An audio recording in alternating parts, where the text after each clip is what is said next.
ମୁଁ ଯେତେବେଳେ ଘରକୁ ଯାଏ ମୋତେ କିଛି ଚଟପଟା ଜିନିଷ ନିଜେ ବନେଇକି ଖାଇବା ପାଇଁ ଆଉ ସମସ୍ତଙ୍କୁ ଖୁଆଇବା ପାଇଁ ମୋତେ ବହୁତ ହି ଭଲ ଲାଗେ। ତ ଆଜି ଦେଖିଲା ବେଳକୁ ବୋଉ ଆମର ବିରି ଚାଉଳ ବତୁରେଇଥିଲା, ଯେହେତୁ ଆମର ମୂଲିଆ ପଡ଼ିଛନ୍ତି ସେମାନେ ପିଠା ଖାଇବା ପାଇଁ ବିରି ଚାଉଳ ବତୁରେଇଥିଲା। ତ ସେଥିରୁ ମୁଁ ଅଧା ବିରି ନେଇ ଆସିକି ତାକୁ ମୁଁ ଦହିବରା କରିବି ବୋଲି ଭାବିଥିଲି, ବଟ୍ ବୋଉ ପାଟି କଲା, କହିଲା କି ନାଇଁ ପିଠାରେ ଆମର ବିରି ଭାଗ କମିଯିବ। ମୁଁ କହିଲି ହଉ ଗୋଟେ ଦିନ ଆଡ଼ଜଷ୍ଟ କରିଦେ। ତ ମୁଁ ଆଣିକି ତାକୁ କ'ଣ କଲି ନା ଭଲସେ ଗ୍ରାଇଣ୍ଡିଙ୍ଗ କରିଦେଲି। ତ ଦେଖନ୍ତୁ ବର୍ତ୍ତମାନ ମୋର ପ୍ରିପେୟାର ହେଇଗଲା ଯେଉଁଟାକି ଆମର ବିରିର ଯେଉଁଟା ପେଷ୍ଟଟା। ତ ତାକୁ ଏବେ କାଢ଼ିକି ଭଲସେ କ'ଣ କଲି ନା ତାକୁ ଫେଣେଇ ଦେଲି, କାହିଁକିନା ଏଇଟା ଆମର ନ ଫେଣେଇଲେ ଆମର ବରାଟା ଫୁଲିବନି। ତ ଏଇଟା ଫେଣା ସେତେବେଳେ ରେଡ଼ି ହେବ ଯେତେବେଳେ ଆପଣ ପାଣିରେ ଏଇଟା ପକେଇ ସେଇଟା ଭାସିବ। ତ ଏବେ ସେଇଟା ଅଧା ଫେଣଉଛି, ଫେଣେଇଲା ବେଳକୁ ଦେଖିଲା ବେଳକୁ ଆମର ଯେଉଁଟାକି ମୁଁ ସୁଜି ବି ଆମର ନଥିଲା, ତ ସୁଜି ବି ମୁଁ ଆଣିଲି। ସୁଜି ଆଣିଲା ବେଳକୁ ଠିକ୍ ସେତିକି ବେଳକୁ ଆମର ଦେଖନ୍ତୁ ମାନେ ମାମୁଲ ଉଠିଗଲା। କାହିଁକିନା ମାମୁଲ ଯଦି ଉଠିବ ବାଇଚାନ୍ସ ତ ମୁଁ କିଛି ବି କରିପାରିବିନି।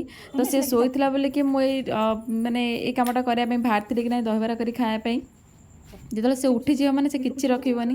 ତ ତାକୁ କ'ଣ କଲା ମିଛ ସତ କହିକି ତାକୁ ଶୁଆଇ ଦେଲି, କାହିଁକିନା ଛୁଆମାନଙ୍କୁ ତ ଭଣ୍ଡିଆ ବହୁତ ସହଜ। ତ ତାକୁ ମୁଁ କହିଲି କି ନାଇଁ ତୁ ଶୋଇପଡ଼, ନହେଲେ ଭୂତ ତୋତେ ନେଇଯିବ।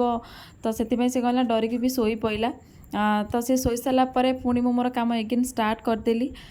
ମୋର ସେଇଟା ଯେଉଁଟାକି ଅଧା ପ୍ରିପାରେସନ୍ ଥିଲା, ଯେଉଁଟାକି ବିରିରେ ମୁଁ ସୁଜି ଅଲରେଡ଼ି ପକାଇଥିଲି ବଟ୍ ତାକୁ ମୁଁ ଘାଣ୍ଟି ନଥିଲି।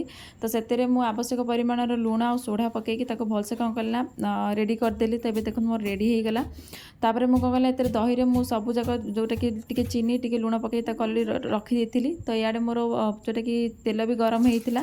ତ ବରାକୁ ମୁଁ ଛାଣି ଦେଇଥିଲି। ଏଇ ବରାରୁ ମୁଁ ମୋ ବୋଉ ଶୁଖିଲା ବରା ଖାଇବା ପାଇଁ ବହୁତ ଭଲ ପାଏ। ତ ବୋଉ ପାଇଁ କିଛିଟା ବରା କାଢ଼ି ଦେଇଥିଲି, ଆଉ ବାକି ବରା ଯେହେତୁ ମୋର ଇମିଡ଼ିଏଟ୍ ବେସିକ୍ରେ କରିବାର ଥିଲା, ତ ସେଥିପାଇଁ ସାଙ୍ଗେ ସାଙ୍ଗେ ମୁଁ ଉଷୁମ ପାଣିରେ ବରାଟାକୁ କାଢ଼ିକି ପକାଇଦେଲି। କାହିଁକିନା ଉଷୁମ ପାଣିରେ ବରାଟାକୁ କାଢ଼ିକି ପକାଇଲେ ଶୀଘ୍ର ବରାଟା ଫୁଲିଯିବ। ତ ସେଥିଲାଗି ତ ଯେଉଁଟାକି ମୋର ଶୁଖିଲା ବରା ଥିଲା ସେଥିରୁ ଗୋଟେ ନେଇକି ବୋଉକୁ ଦେଲି। ମୁଁ କହିଲି ବୋଉ ଖା। ଫାଷ୍ଟ ମୁଁ ଚାଖିଥିଲି, ତାପରେ ବୋଉକୁ ଦେଲି, କାହିଁକିନା ମୁଁ ଫାଷ୍ଟ ଦେଖିଲି ଜାଣିବି ନା କି ସେଇଟା କେମିତି ହେଇଛି। ତ ବୋଉ ଖାଇଲା, ବୋଉ କହିଲା ଭଲ ଲାଗୁଛି। ତାପରେ ମୁଁ ଦେଖୁন ଛୁଙ୍କ ବି ପ୍ରସ୍ତୁତ ମୋର ଅଲରେଡ଼ି ହେଇଯାଇଥିଲା, ଦହି ବି ଏପଟେ ଥିଲା, ବରା ବି ରେଡ଼ି ହେଇଥିଲା। ତ ତାକୁ ଏବେ ସବୁଯାକ ମିଶାଇକି ଏବେ ମୋର ପ୍ରିପାରେସନ୍ ହେଇଗଲା ଟୋଟାଲି ଉପରେ ଦହିବରା। ଦେଖନ୍ତୁ ମୋର କେତେ ସୁନ୍ଦର ଭାବେ ଦେଖାଯାଉଛି, ଖାଲି ଜିରା ଲଙ୍କା ଗୁଣ୍ଡ ଟିକେ ପଡ଼ିଲା। ପଡ଼ିସାରିଲା ପରେ ବହୁତ ହି ଭଲ ଲାଗିଲା ଦେଖିବା ପାଇଁ, କିନ୍ତୁ ଜଣା ନାହିଁ ଟେଷ୍ଟ କେମିତି ଲାଗିବ। ସମସ୍ତେ ଖାଇଲା ପରେ ହିଁ କହିବେ ସେଟା ଟେଷ୍ଟଟା କେମିତି ଲାଗୁଛି, କାହିଁକିନା ଦେଖିବାକୁ ତ ବହୁତ ହି ଭଲ ଲାଗୁଥିଲା। ତାପରେ ମୁଁ କ'ଣ କଲି ନା ବୋଉକୁ ସେଥିରୁ କାଢ଼ିକି ଦେଲି ବୋଉ ଖାଇବା ପାଇଁ।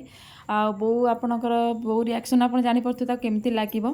ତ ଆଜିର ଦିନଟି ମୋର ଏମିତି ସରିଲା। ତ ଯଦି ମୋର ଭିଡ଼ିଓଟି ଆପଣମାନଙ୍କୁ ଭଲ ଲାଗିବ ଲାଇକ୍ କରିବେ, ସେୟାର କରିବେ, ସବସ୍କ୍ରାଇବ୍ କରିବେ। ରହୁଛି, ନମସ୍କାର, ଜୟ ଜଗନ୍ନାଥ।